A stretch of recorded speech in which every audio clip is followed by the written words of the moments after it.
Imagine the scene, the lights dim, the crowd roars, and out come two of the finest fighters in the history of the sport.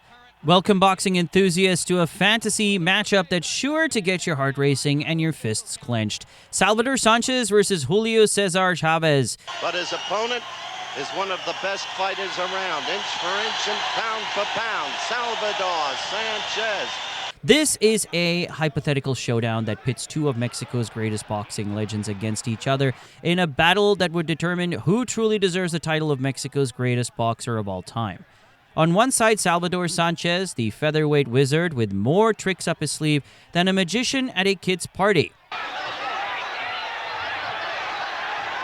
with Lopez in his corner, in the Sanchez corner, trying to finish him here. Look at this youngster slug. On the other hand, Julio Cesar Chavez, the human torpedo with a left hook so powerful, it might just come with its own weather warning. Back on the attack with left hands. The clash is not just about physical prowess, it's a strategic and technical masterpiece. Chavez is one of those kind of fighters like the last great Mexican fighter, Salvador Sanchez. Salvador Sanchez, the technical sorcerer. Let's start by examining Salvador Sanchez, who enters this bout with an arsenal of skills that could make any boxing fan's jaw drop.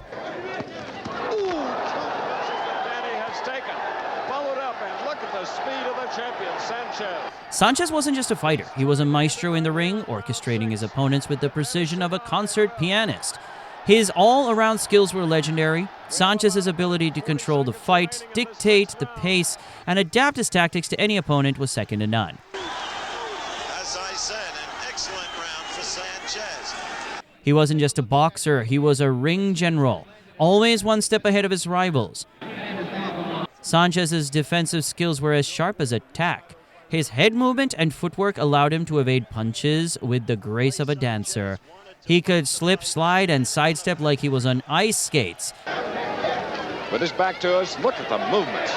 Beautiful movements by the featherweight champion. All while delivering counters that made his opponents wish they'd stayed home with a good book. Sanchez's ability to stay composed under pressure and make adjustments in real time was a testament to his high ring IQ. He wasn't just reacting to what his opponents did. He was setting traps, luring them in, and then striking with precision. His ability to stay composed and adapt on the fly was like having a cheat code in a video game. No matter how hard you tried to hit him, he was always a step ahead. One of Sanchez's greatest strengths was his versatility. He could adapt to different styles and strategies.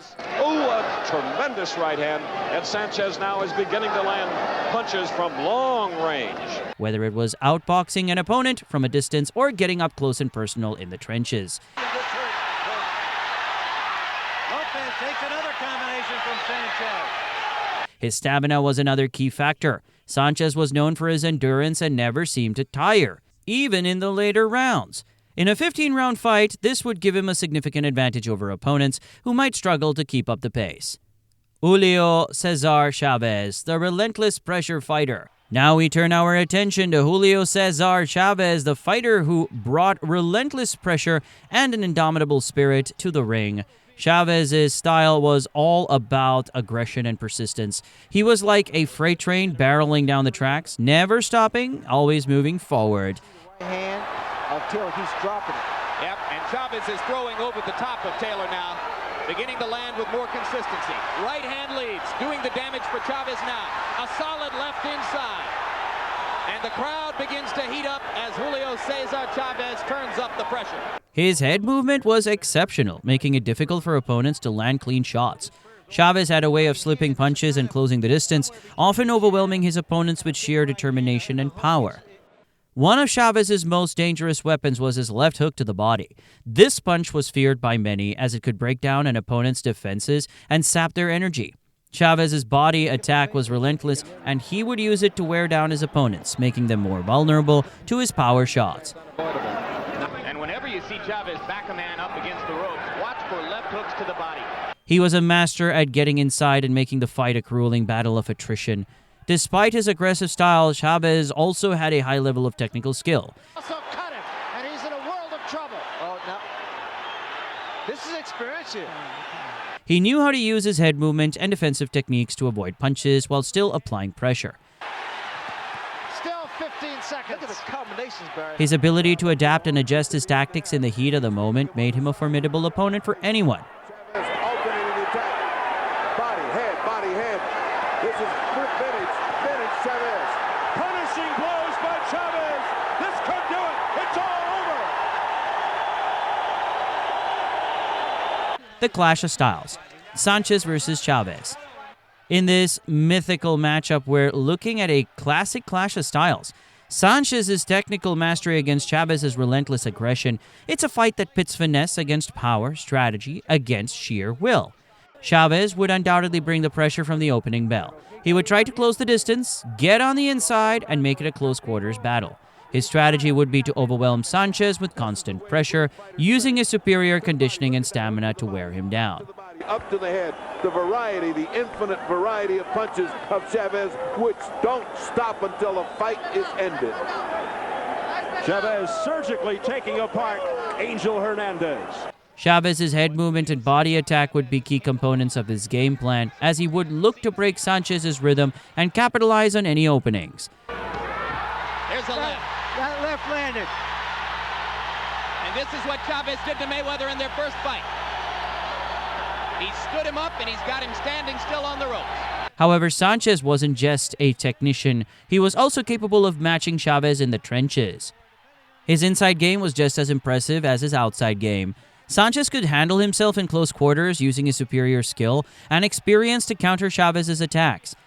While Chavez would be trying to impose his will, Sanchez would be calmly executing his game plan, using his superior ring generalship to control the pace and dictate the action. He'd be like a skilled surgeon performing a delicate operation, except the operation is outboxing one of the most aggressive fighters ever. Sanchez's ability to control the range and keep Chavez at bay would be crucial in this matchup. He would use his footwork to stay just out of Chavez's reach, Hopping right hand. Garcia does not appear to be hurt. He does backtrack here, though. landing clean punches from a distance. Sanchez's precision and accuracy would allow him to pick his shots and avoid Chavez's power shots. Sanchez is now catching him. There, you saw the right lead again. By maintaining control of the ring and keeping Chavez at a distance, Sanchez would be able to neutralize Chavez's aggressive style and avoid getting caught in a brawl. Steady work now with that Sanchez left. The fight in its pattern. There's that right that's so punishing. The fight would likely be a war of attrition, with both fighters showcasing their resilience and toughness. Chavez's relentless pressure would test Sanchez's endurance, but Sanchez's superior stamina and conditioning would give him an edge in the later rounds. As the fight progresses, Sanchez's ability to adapt and make adjustments would become increasingly important. And there Lopez is the champion, and that is all. 14th round. He would need to stay focused and continue executing his game plan while dealing with Chavez's relentless attacks. Come up out of the crouch and caught him with the left hook, and his legs went wobbly again. So in this ultimate showdown between Salvador Sanchez and Julio Cesar Chavez, who would come out on top? While both fighters are legends in their own right, Sanchez's superior skills and technical brilliance would likely give him the edge. Laporte did. And ever since, that right lead, that jarred Laporte. His ability to control the fight, maintain his stamina, and outbox Chavez at range would prove to be the deciding factors. Sanchez's ring generalship, defensive prowess, and adaptability would allow him to neutralize Chavez's aggressive style and secure a victory.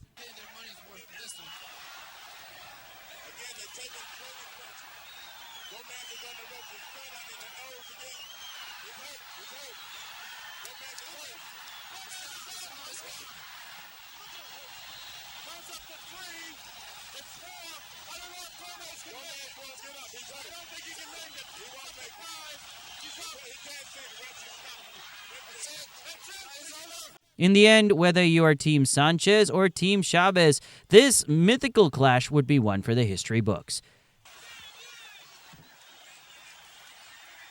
Both fighters are icons whose legacies continue to inspire boxing fans and fighters around the world. If Sanchez had emerged victorious, it might have changed the course of boxing history, leading to a new era of technical boxers in Mexican boxing. But regardless of how this hypothetical bout plays out, one thing is certain. The boxing world would have been treated to an unforgettable fight that showcases the very best of what the sport has to offer. Now, let's consider the broader implications of this hypothetical bout. Julio Cesar Chavez had a profound impact on Mexican boxing. His aggressive, come-forward style inspired countless fighters who took immense pride in their ability to fight with heart and determination. Chavez's aggressive style had a profound impact on Mexican boxing. It inspired a whole generation of fighters to adopt a similar approach, focusing on heart and relentless pressure. It was like the cool new trend that everyone wanted to follow, and suddenly everyone's boxing gym looked like a scene from a Rocky movie. If Salvador Sanchez had emerged victorious in this mythical clash, it could have led to a shift in Mexican boxing. Sanchez's technical brilliance and scientific approach might have become the new standard, influencing the next generation of fighters to adopt a more technical and finesse-oriented style. Picture a world where Mexican fighters were inspired by Sanchez's technical brilliance instead. Instead of being known for their come-forward aggression, they might have become celebrated for their finesse and strategic prowess. The gyms might have started buzzing with more technical talk and less punching through walls talk. Imagine a world where modern Mexican fighters were inspired by Sanchez's style. It would be like a cultural shift, where boxing gyms are filled with more discussions about angles and timing than about just out-muscling your opponent. Sanchez's win could have redefined the blueprint for Mexican boxing. Sanchez would like to use all of it. He moves awfully well. Leading to a new era of fighters who are known for their finesse and tactical prowess. That's a moving target, using movement of the body for defense as the champion with his back to us. This shift could have had a significant impact on the sport, influencing the way fighters train, fight, and approach their careers.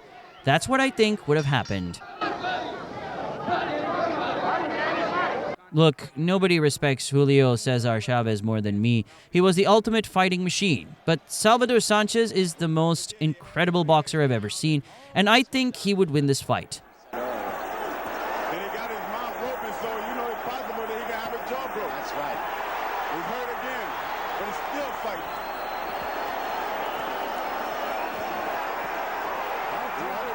Really hurt him. Trying to keep him going down, he's down. Thank you for joining me in this fantasy boxing matchup. Stay tuned for more thrilling discussions and legendary battles in the world of boxing. Until next time, keep your gloves up and your spirits high.